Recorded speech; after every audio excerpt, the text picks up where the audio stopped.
7 अगस्त को केजरीवाल हैरान हुए, राहुल सोच में पड़ गए, अखिलेश लखनऊ में बैठकर हकीकत की पड़ताल करने लगे। 7 अगस्त को ही राज्यसभा में बैठ बीजेपी के चाणक्य अमित शाह मुस्कुराए, क्योंकि अखिलेश के दोस्त राहुल के खास नदारद रहे। 7 अगस्त को आरएलडी चीफ जयंत चौधरी क्यों नहीं आए? सबके जहन में इस सवाल पनपा। सियासी गलियारे में कानाफूसी का दौर हुआ आरंभ।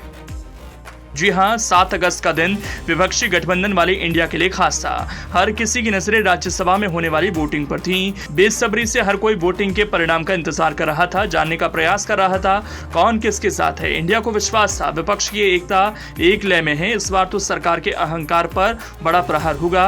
इस वोटिंग से तय हो जाना था कि दिल्ली के मुख्यमंत्री अरविंद केजरीवाल का शासन चलेगा या फिर मोदी शाह के उपराज्यपाल का जादू कायम रहेगा। इंडिया के बाकी दलों ने, फिर चाहे कांग्रेस हो, सपा हो, टीएमसी हो, सीपीएम हो, आरजेडी, जेडी हो या फिर अन्य विपक्षी दल जिनके सियासत का दल एकजुट होकर इंडिया बना, सबने केजरीवाल को साथ देने के लिए कमर कस ली थी। राहुल की टीम तैयार थी। कांग्रेस ने अपने सदस्यों को सदन में मौजूद रहने के लिए व्हिप जारी किया था। यहां तक कि वोटिंग के लिए पूर्व प्रधानमंत्री मनमोहन सिंह व्हील चेयर पर वोट देने के लिए सदन में आए। अखिलेश की सपा के सांसदों ने भी राज्यसभा में मोदी सरकार के खिलाफ मोर्चा खोल रखा था। आरजेडी, जेडीयू ने लोकसभा में मोदी शाह को खरी खरी सुनाने के बाद राज्यसभा में भी प्रचंड प्रहार करने लगी। कुल मिलाकर इंडिया वाले सारे दल एक साथ एक स्वर में अपनी आवाज बुलंद कर रहे थे, बस एक को छोड़कर। आरएलडी चीफ जयंत चौधरी उस दौरान राज्यसभा में कहीं भी नहीं दिखे।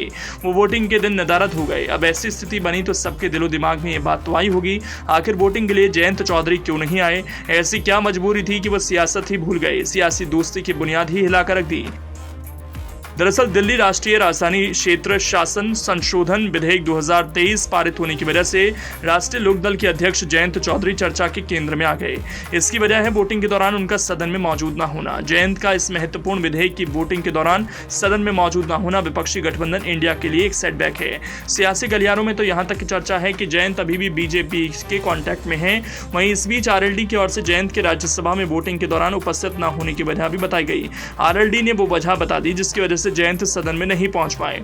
आरएलडी की ओर से जो वजह बताई गई उसके मुताबिक जयंत चौधरी अपनी पत्नी चारू चौधरी के खराब स्वास्थ्य के चलते 7 अगस्त को राज्यसभा में नहीं जा पाए। उनकी पत्नी का मेजर ऑपरेशन हुआ था जिसकी वजह से वो राज्यसभा की कार्यवाही में हिस्सा नहीं ले सके।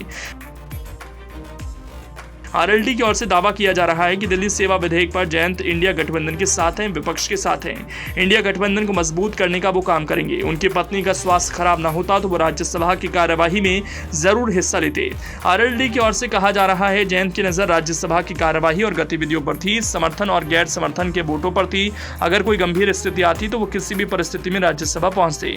जाहिर सी बात है कि इस महत्वपूर्ण विधेयक की वोटिंग के समय जयंत का सदन में न होना विपक्ष के लिए जोरदार झटके जैसी बात है। वहीं दूसरी तरफ केंद्रीय गृह मंत्री अमित शाह ये दावा कर चुके हैं कि विपक्ष का गठबंधन इंडिया जल्द ही टूट जाएगा।